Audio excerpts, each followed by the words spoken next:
do not be anxious. Worry is a self-defense mechanism which, when used well, keeps us from going too far off course. When it's completely lost, we don't care. An example would be the gambler, the drug addict, the lazy person in school, the spendthrift, the person who doesn't care about his relationships and easily uses his tongue as a dagger, ruining the family and possibly even his marriage. But we are meant to be concerned, and thus to live now with tomorrow in mind, so as to prepare it, but not to live tomorrow now. That is what anxiety out of proportion is. People who overspend mental energy on tomorrow, forgetting actually this promise that we've just been given in the Gospel. And in this same Sermon on the Mount, the Lord has this gem, which I would leave with you. Sufficient unto the day is the evil thereof. And take no thought for the morrow, meaning don't live tomorrow now. And the Lord, in this magnificent teaching, shows us how creation works. We call it providence. Our own mystic Julian of Norwich, this lovely hermit in the Middle Ages, saw the whole of creation like a hazelnut in the palm of the Father's hand, and she understood that it was all that was made, and it was round as a ball, and we thought that it should perchance vanish and fall to naught. But the Lord showed me that He made it, He loved it, and He kept it. And so too, we are in there. He made us, He loves us, and He keeps us. And the Lord points, He actually says, observe, look at, He gives a list, the lilies of the field, the birds of the air, and on He goes. In other words, there is a care which we can claim. And in the lives of the saints, and even of Christians, we have found that when the ordinary is no longer available, the extraordinary sometimes steps in. Multiplication of food, and so on. In the stories of the Desert Fathers, we find that the harmony of creation is refound. There was in Eden, that Garden of Delights, a collaboration between all the elements of creation. Plants grew and animals collaborated. Then the fall came. But something of that is still there. And that was retrieved by the Desert Fathers and by many Christian saints. We see, for instance, that one time a lion was in trouble, and he had a thorn in his paw. And the Desert Father approached the lion and with great delicacy pulled out the thorn. By some strange turn of events, I believe that he eventually found himself under persecution and was thrown to the lions. And one of the lions happened to be this one. And it recognized him and just came to him and licked him. There are stories of Desert Fathers keeping warm beside a lion to go to sleep, and that kind of thing. We find it also in St. Benedict. We find how he was given his food by a bird.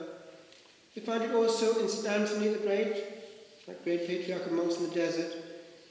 And he maybe had a thought of vainglory. I'm the oldest one here. He died over 100 years old. But the Lord gave him to understand there was one here secretly who had been there longer. It was Paul the Hermit. And the Lord took St. Anthony to Paul the Hermit by supernatural means, because he didn't know where he was.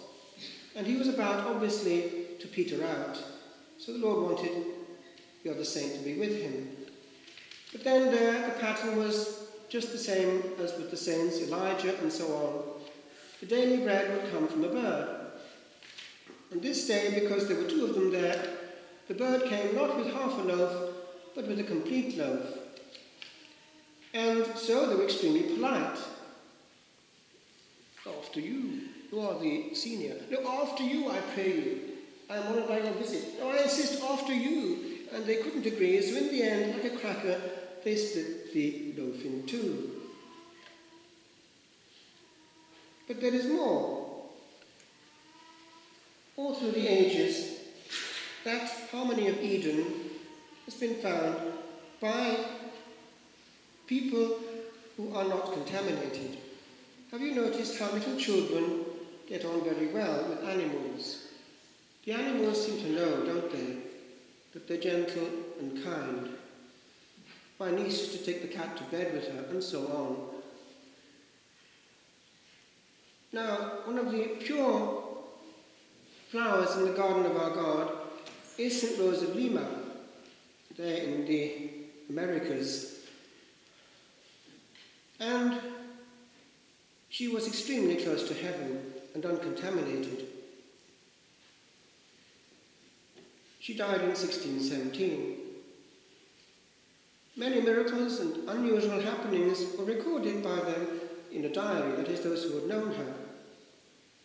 Among the events was one involving a bird that arrived each day at sunset. The children were the first to notice that the bird sang a song with Rose and then would fly off at her bidding. Unnoticed by Rose, members of the family began to witness the event and would position themselves where Rose could not see them, and there listen to the strange duet. As soon as the bird arrived, Rose would lay aside whatever she was doing and speak gently to the little creature, greeting its arrival. She would then invite the little bird to join her in a song, one that the observers suspected she had written herself. The bird would chirp as she sang, and these are the kind of things they would sing. Tiny singer, flit your wings, bow before the King of Kings. Let your lovely concert prize to him who gave you songs in the skies. And on it goes, and on it goes, and on it goes. The hidden witnesses estimated that the duet lasted almost an hour before Rose would signal for her feathered visitor to leave. As it flew into the dusk, Rose would sing, "The little bird abandons me, my playmate's wings ascend. Blessed be God, who faithfully stays with me to the end." Can you imagine Adam giving a name to all the animals before the fall?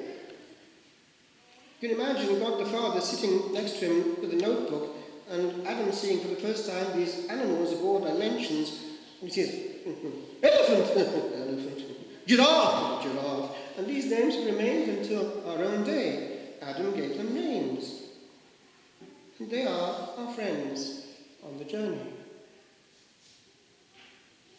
We can learn actually a lot from nature. It's not contaminated. When we mess up nature, it rebels. In China, they have tried to control the waters with thousands upon thousands of dams, but nature seems to be rebelling. And we can do the same. Also closer to home, we were meant to be in harmony, my friends, but only here once. Why foul the atmosphere? when God meant us to be peace.